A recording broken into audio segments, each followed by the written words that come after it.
Hello, everyone, and welcome back. This is the Transplanted Country Girl Knitting Podcast. My name is Jenna. You can find me on Instagram as Transplanted Country Girl. You can find me on Ravelry as T Country Girl because they don't let you go more than so many characters, which I think is really weird. And I was trying to figure out how to name myself, and the only thing that came to mind was Trans Country Girl, which didn't really fit me. Nothing wrong with that, but I'm not a trans country girl, so it just didn't really work for me. So I just went with T Country Girl. So this is the second podcast. I I posted my video yesterday, like, and just told my close friends about it because this is weird and it feels kind of uncomfortable. And that's funny because all the podcasts I watch always say like their beginning ones are funny and kind of a wreck. And I woke up this morning and they had put it on Facebook. So I will kill them for that later. And here it is. Now it's out there and people can watch it. So here we are. I am in upstate New York. I live right next to Lake Ontario. Um, and let's see. Today it's a balmy 34 degrees. Um, it'll probably be like 60 degrees later and there will be snow in between. We do all the weather in one day all the time. So it's always a fun adventure. We are in the middle of the COVID-19 pandemic still, which is why I have time to actually do this or time to think about doing it even. Um, the good thing about the pandemic is there's a lot of downtime, so there's a lot of time to knit. Obviously, the bad thing is there are a lot of people who are sick and we're sort of nervous. We can't see certain family members. I am seeing my mother and my in-laws and my parents because we just can't really stay away from them. But yeah, of course, it's awful. I was watching the Knitting Place podcast the other day, and they're based out of, I think, Long Island. And Dinah started to cry because obviously they're really in so close to New York City, like right so close to where everything is happening. And when she started to cry, then I started to cry because I cry about everything. So it was really bad. And I just feel so bad, about everything going on. The part I feel really guilty about is that I am not really one of those people who is nervous or upset about all of this. I'm not saying I'm not upset. I'm just not. I'm still getting paid. My husband's still getting paid. Nobody really close to us has this. And everything is sort of just kind of fine over here, with the exception of everything is being done from home. That part, what is that expression? Like the cobbler's shoes, something about the cobbler's shoes always having holes or something like that. People are like, oh, you're a teacher. That must be really great for your kids. And, you can teach them from home. And I'm like, no, I'm recording this right now at 4:30 in the morning. My kids, there's very little time for me to do any teaching with them because I am teaching with my own students and with my coworkers, and then there's video chats that we have to be in a lot. And sometimes I sit in front of this computer from 7 in the morning to 4 in the afternoon, depending on when the meetings are. And I forget to eat lunch. I've never been one of those people that forgets to eat anything. So me going, oh, I forgot to have lunch today. That's serious right there. My kids have actually learned how to make their own lunch at this point. So yes, not much teaching of my own kids. I have to keep writing their teachers emails like, I'm sorry, I hope everything was done today, which is embarrassing because they know me, because I work where I live and where my kids go to school. But whatever, we work it out. It'll get done, I guess. So, did I already say we're still getting paid? So it's not like a big deal. I'm trying to support our local businesses as much as we can. So yeah, because of the pandemic, there has been a lot of knitting going on. So again, another reason why this isn't overly devastating to me like it is to some of my friends. I am a complete homebody. I don't like going anywhere. I don't like leaving the house. I love going on vacation, but I don't like really going places. When somebody's like, oh, there's a wedding to go to or there's a shower to go to, I'm like, oh, yay, go to the shower. I love when things get canceled. I know that's terrible. but I do. Um, yeah, so this isn't like killing me. I like to sit home and knit. The only part that's really, really bad is I really don't like teaching from home. Um, it's difficult. I'm a special education teacher. I need to be seeing everything my kids can do and helping them with everything, and looking over their shoulder and reading the room at all times. So this is really hard for me. And it's really hard for my coworkers. We've all discussed that if this was what teaching was, we would probably try to find another career because this is not what we signed up for in terms of becoming teachers. But we are making it work. So, pandemic knitting, lots of things. Well, I think lots of things. We've only been out. I don't know why I have a mental block on this. I think we've been out for 5 weeks. Maybe we're going into our 6th week. Maybe we're going into our 5th week. Okay. Well, anyway, I started Andrea Mauer's Plumpy when we were still in school. I wouldn't even normally remember that. It's just that I remember showing my friend Jackie, who has been my friend for over 20 years. I'm so excited that I get to work with one of my closest friends. It's a total coincidence, but it worked out that way. So I'm making another Plumpy right now. So that's the pattern that I'm on. This is sort of how I manage my patterns. I think that's really bright. Okay, there you go. I know you're not really supposed to flash that, but if people really want to try to screenshot that and get one page of the Plumpy, that would be very weird to me. But okay, I guess I shouldn't have shown it for that long.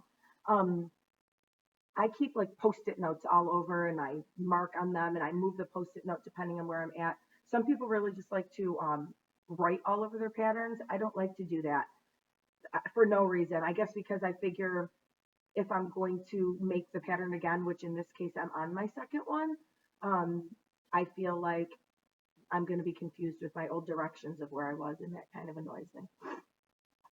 So let me find the first page so I can show you what the Plumpy looks like pattern-wise. It's an Andrea Mowry pattern. You're going to find out really quickly that I love Andrea Mowry. I've knit probably half of all of her patterns, and she has a lot. She is my favorite. It is not in color because I don't know, can anybody really spend all their color ink right now? Um, it's an awesome pattern. I am knitting my second one. I will show that to you. Well, I'll show you my first one first. Awesome pattern. I love how well written all of her patterns are. She just, I don't know, everything she makes is great to me. So, this is my Plumpy. I can't really back up because I'm in front of a bookcase. So this is the beginning. I never blocked it because I wear it like every day. Beginning. So the blocking it. Okay, so what blocking is, somebody said to me, you need to explain things because people are going to watch this that don't know. I don't know why you're watching a knitting podcast. Maybe you find me interesting. Um, Blocking is when you wash your garment in wool wash. You soak it in wool wash and then you lay it flat on. I just use like those little foamy cubes that my kids used to play on that are interlocking. Um, you wash it in a wool wash. This is my wool wash that I use. It's the Farmer's Daughter's Fibers Sweetgrass. Um, I really, when I first started knitting, I hadn't been to a knitting show. There really wasn't any place for me to buy any of this. So I wrote to Candace at Farmer's Daughter Fibers and I said, can you just recommend something that people like the smell of it? I don't really know which one to pick or what one would be a good one. And she said that Sweetgrass was her bestseller, and it is so good. You know how like a smell brings you back to something? Now every single time I smell Sweetgrass, all I can think of is wet wool and this lemony smell.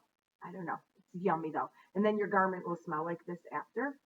Um, so you soak it in water and that sort of, and then you lay it out on your blocks and you pin it down to like get all the, see how like when you start, this is wrinkly, it's folding. My ends are coming out because I don't like to weave in ends. Um, when you block it, it takes care of that fold and it like stretches everything and makes it flat, but I can't take it off. So the beginning of this is hedgehog fibers. I've only used one skein of hedgehog fibers since I've been knitting, since I started this new knitting journey. The reason for that is we only had one store in our area that sold it, and that store has now closed, but I will just quickly tell you that the girl that worked there was not very nice, and I had my arms full of hedgehog, and my boys were with me, and they were being really good. Which, come on now, they were like 7-year-old little boys. They weren't even 7 yet. I think they were still 6, and they were playing their iPads, and they were being really good, and they were just sitting on the couch, which she was rude about that too. There was one person in the store, and the one person commented saying, "Your boys are so well behaved," and I was like, "Thank you." I don't get that a whole lot. Um, so I had my arms full of hedgehog, and I was like, "This is the best yarn I've ever seen." And my one son, I don't even remember which one it was, came over, and he so nicely just sat next to me, but I was sitting on the floor because our hedgehog went to the floor, and he stuck his nose in the yarn, which, hello, I stick my nose in the yarn all the time. And she was like, "Can you please keep your face off the yarn?" And I was like, "I'm just going to get this one skein, which I shouldn't even be getting, but I'm going to, and we're getting out of here." So I bought the one skein of yarn and never went back.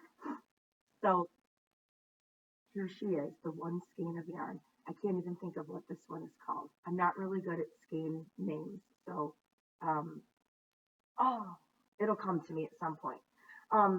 The next up is a light pink in the brioche pattern. That is Neighborhood Fiber Company. Okay, so let me just say, I'll keep holding it so you have something to look at other than me. Um, I went to Neighborhood Fiber Company at Rhinebeck at New York Sheep and Wool. I had called the girl, I'm sorry, I don't know her name, before Rhinebeck, because I just wanted to say, I had a question about the thickness of her yarn because I needed Aran weight yarn, and hers was heavy worsted, and I was like, "Is this going to work with this pattern?" And she said yes, and I said okay, and she said, "What color are you looking for?" I said, "I'm going to be at Rhinebeck. I need Waverly," which is not this color. That is this color. I said, "I need Waverly," and she said, "Okay, I'm going to put more right now on the list so that I make sure I have enough for you." I was like, "And I love you, and I will shop from you forever now," because that was so nice. I did not end up using that. That was this pink yarn in this Waverly color. I did not end up using that yarn for the sweater I was going to use it for, and so I used it for this instead. This is Spun Right Round right here. Spun Right Round is local to where I live. I think her name is Renee, and I'm pretty sure she she dyes in Fairport, which is about 40 minutes from where I am. So everything is pretty much 40 minutes from where I am, because like I told you, I live in the country. So that's that's local to me. This is also Spun Right Round. This is her flamingo color, and this is the Plumpy. I love it so much. It is so squishy, and when you wear it, it just feels so good. It's like you just want to like wrap yourself up in it and never take it off. So that was I had started this before all of this happened, and I finished it pretty quickly. I think it has 8 sections, and I can get a section done in about 2 days. If it's the brioche pattern, it takes me about 2 to 3 days. So if you don't know, this is called brioche.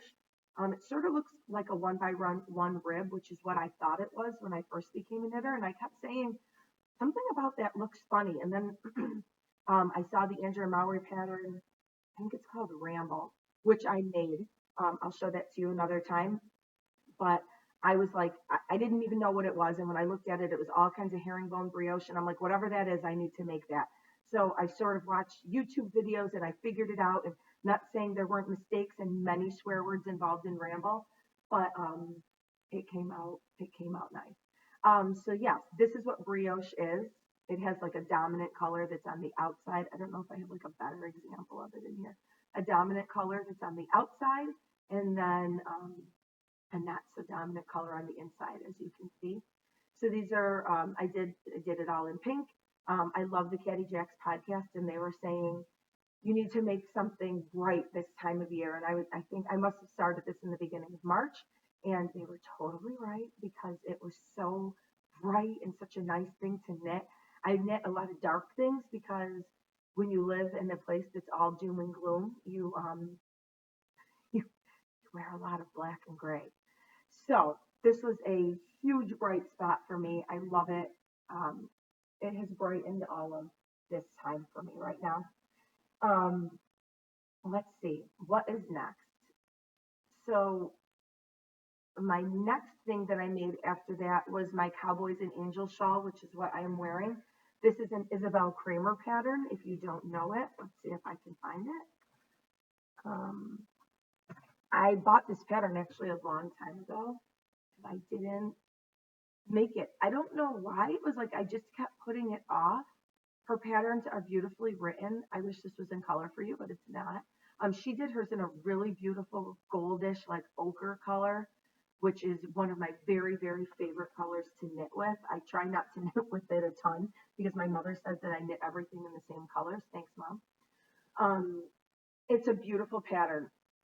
So it has a lace section in it that I love. It's also at the top. I'll take it off in a minute. It just takes forever to put it back on. And it has bobbles, which I'm sorry, but if you ask me, when you make these bobbles, they look like little nipples. And it's just weird to me. I did not love making the bobbles, but they look good. I wasn't going to make them, but Yarn Bestie Rhonda was like, you have to make the bobbles. That's like part of it, and you're going to be mad if you don't make it. I was like, fine. So I made it, and she was right. I'm happy that I did. Again, this is with the neighborhood. This is the heavy worsted, or not, it's not heavy worsted, it's just worsted, but it was just such a dream to knit with. And she has these like beautiful yarn babies. They are like double worsted skeins, and they are gigantic, and they are so worth it. They are definitely more cost efficient if you are um, trying to be a little more careful with your yarn, because with your budget, because if you're anything like me, you knit a lot. I finish garments roughly every 3 weeks, which I think is pretty quick, just depending on what it is. So I know it's hard to see. It blows out. It goes like this. There's the lace part at the top, which is just beautiful. There it is to the bottom. The pattern actually calls for DK weight. It does not call for worsted, but I'm so happy that I did it in a worsted because I am pretty much freezing all the time. If you ask the people I work with, it's sort of a joke. I have a heater under my desk. It is freezing all the time. And we teach in what's called the blue wing. The blue wing is west facing. And again, this is the country, so the wind just whips at all times. So I am just freezing. We also keep the heat at a very warm 62 to 64 in our house, depending on if it's day or night, because my husband runs really, really warm and I am always freezing. So I have a scarf on at all times. It's kind of a joke. So when people say to me, why do you knit all these things? I'm like, because I'm always freezing. So yes, that is my Cowboys and Angels. I absolutely loved it. I loved the pattern. I loved that there was like this big run of just easy, like stockinette in the middle, and it was like just regular, good old fashioned, don't have to think about it knitting, coupled with definitely have to think about it lace over here. The lace came out really nice. I really like, I shouldn't say I really stretched it, but I stretched it when I was blocking it because it was kind of tight, and I needed it to open up and bloom. So it came out really, really nice. I was really happy with that one. I am making a second Plumpy. I'm covered in yarn over here. This is where I sit all day. It is in my Bookhou bag that I absolutely love. The Stranded podcast girl had this bag, and she had like lifted it up one day, and I actually wrote to her. I'm like, how do you spell Bookhou? I have to have that bag. And she wrote back, and I was like, yep. And I waited for the update, and out it came, and I was so very excited. So that is my Bookhou bag. This Plumpy I am doing in my dark colors because, again, I need something that I will wear all the time. So my very first color up is the Chelsea Yarns Sunday Times. I went to the Chelsea Yarns store in New Jersey. She's in Red Bank, New Jersey. I'm sure you watch the Chelsea Pearls podcast, but if you don't, it's great. they're really what started me on watching podcasts. I don't even know how I came across it. Oh, I think I do. Um, I started watching podcasts because of Christy Glass. I was trying to see what Rhinebeck would be like when I went, and she had to show me a Rhinebeck sweater. And somehow on there, I got to the Chelsea Pearls, and they are one of my absolute favorites. Anyway, Red Bank, New Jersey, and Christina dyes her own yarn. This is her Sunday Times color. I knew I was going to make a plumpy, so I wanted something with grays and blacks and like an off white-ish color. Um, it's a beautiful store. She wasn't there when I went. I wrote to her ahead of time because I wanted her to bring her Sandy by the Lakeside leather bag. I need to see it. I want to buy it, and I needed to see it. And she wasn't there because she was at Stitches West, but that's okay because her employees were there and they were super, super nice. I think the guy's name was Woody, and he said something about the scarf I was wearing, and he thought it was store bought, and I was like, "Look, store bought? Is that a compliment?" He's like, "No, no, that's a compliment." I was wearing my Moon Sisters. I have two of those also. Anyway, he was super nice. He was really, really helpful. I was so grateful because I definitely had some questions. And he was really nice. I felt really bad that I missed Christina, but that's okay. Um, I don't think I planned this one out as well, which is funny. You would think I wouldn't have planned the first one out as well. It's okay. When it's wrapped, you wear it all different ways anyway. Um, so that is Christina's. Let's see, what is this? This is actually leftover Miss Babs that I got in New York Sheep and Wool. I really love Miss Babs. This is another yarn baby. This was she makes gigantic skeins of DK weight yarn. And this is maybe the sable color. The gray color is also Miss Babs, a gigantic DK skein. I have no idea what that color is. This is spun right round. I'm really bad at thinking of colors. Strange Trip. This is spun right round Strange Trip, which is beautiful and I love it. Yeah, those are my colors. So Miss Babs, spun right round, and Chelsea yarn. Still working on it. It's a really fun knit. I just really enjoy it. I tried to make sure I wasn't in the middle of a round. It doesn't like come up as well. I don't feel like it looks better obviously when it's on.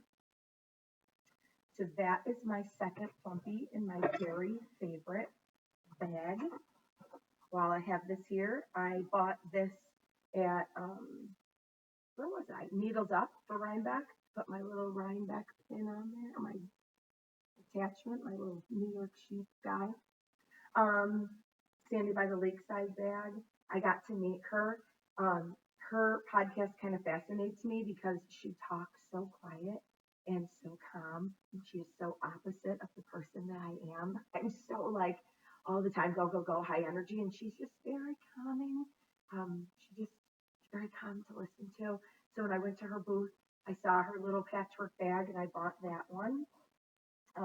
She also fascinates me because she's just right across this gigantic lake. And so when she talks about her weather and shows her weather out the window, I always kind of laugh because our weather is sort of the same. And it's funny because she's in another country in Canada. This is my Stephen West Boneyard Shawl. I've always been a little intimidated by Stephen West. He's like, you know, he's it. He is like the king of knitting. That's like Michael Jackson right there or whoever, like the best ever. I'm not an Elvis fan, I guess you could say, but the Elvis. He's the Beatles.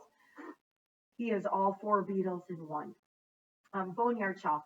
This was such an easy, relaxing knit. So while I show it to you, oh, this is Miss Babs. I think it's Perfectly Reckless. I did a great job weaving in my ends. I just tuck them in. Nobody's looking. There's another one. Actually, I totally played Yarn Chicken. This is what I had left at the very end. Are you kidding me? I was like, and I didn't even realize it. And I got to the end and was like, oh, I almost just ran out of yarn. Super, super easy knit. If you are intimidated by Stephen West like I am, this was like the easiest thing ever. All it was yarn overs. I really hate make ones, so they may have been make one left and make one right. I usually just throw in a yarn over because I can't remember the difference between the left and right. And for some reason, my right doesn't open up as big as my left. And so then the holes are smaller on one side and it drives me crazy. I may even be able to show you on this. Nope. I just did yarn overs because it makes me crazy. So there it is. Super, super easy. Loved it. I have that pattern right here because he is just so awesome. Maybe I don't have it right here. Oh, I didn't get it out. Please hold. Okay, you have no idea how long that just took me to find. Someday I will show you my way I organize my patterns, which I guess doesn't seem so organized since I couldn't find it. So I will say that I do like to keep them in plastic sleeves. Oh, I'm doing that thing where I'm flashing it again that you're not supposed to do. Okay, I do keep it in plastic sleeves because I think it just keeps them nicer, even though sometimes I bend them and do all sorts of things. It makes it easier for me. I don't know. It's the teacher in me. I love office supplies. So this is the Steve & West Boneyard Shawl. There's not much here for me to really show you. But again, super easy knit. I loved it. I loved knitting it. The reason I sometimes need really mindless knitting is because my husband, who is wonderful, likes me to really pay attention when we watch shows. And I think we were watching Tiger Kings with everybody else during this pandemic. And he was like, pay attention. So I have to be I have to be good at looking away when I am knitting because he needs me to be paying attention to whatever I'm watching. And I do not recommend Tiger Kings. It is awful. Those people are awful people. And I think more of them need to be in jail. And I'm not a PETA person by any means. I am not like an animal rights activist, but just shooting baby lions because you have no use for them anymore and tigers and things. Like, really? So anyway, this is my Boneyard Shawl. I absolutely love it. Don't mind my ends. And that's it. It came out so nice. It's lighter weight. So I will probably wear it when the weather is somewhere around 60 to 70 degrees because, again, always freezing. If you could feel my hands right now, I'm absolutely freezing. Yeah, I love it. I love how it came out. I highly recommend it. I definitely recommend it if you've never made a triangle shawl before. It is awesome. Oh, did I say before that this is the color Waverly? Waverly. Absolute favorite color. I wish it showed up like a little better. That is my favorite color. Next to red, which you can really never find a good red in knitting. It's really hard. Okay, so that's that. Yes, I am wearing Andrea Mowry's Weekender. I'm not going to talk about that now, but this is like one of the most knit patterns. I love it. I love that like detail at the top. My mother is knitting one, and by saying that my mother is knitting one, I mean she dropped her knitting bag off and said, can you knit me the rest of this sweater? She bores with things very easily. But I do love that she's attempting to do some knitting with me because it's fun to have knitting friends. I don't really have anybody except Rhonda and my mother that knit with me. So, you know, it's nice to like have somebody to show all your knitting to. Let's see. My current whip right now, if you don't know what a whip is, it's a work in progress. Oh, I have no idea how to say this. This is one of my Plystre bags, Plystre. Some of my little pins. I've been spreading them out across my bags because I had them all on one and I find that they fall off and it's really annoying. So I'm like spreading them out so I can keep better track of them. Anyway, I have a bunch of field bags. I like the field bags. I bought them because Andrea Mowry said that was something that she really felt strongly about. And at the very, very beginning, I didn't really know much. So I was like, okay, well, if that's what she uses, that's probably really good. I like them. I don't love the drawstring top. I don't know. Maybe I don't care that much. For some reason, I like a zip. I like that like nothing can come out. A lot of knitters don't like the zip because they're always nervous that the yarn is going to get stuck. My yarn doesn't get stuck in there. I guess because when I zip it, I like run my finger underneath as I'm doing it so nothing gets stuck. This is another whip. This is my, not another whip. This is my whip. It's Twinkle Town. You can't really see it. Yarn Bestie Rhonda showed that to me. and I was like, I have to make it. It looks so much like the night shift, but it really is different when you're doing it. The best way I can describe it is it's very bubbly. It feels like Braille. That's just the best way I can describe that. It's actually more colorful than this. I wish it would come out a little better on camera. This is how the whole thing will look. The different colored yarn is Noro, and I used the color Nakatsu.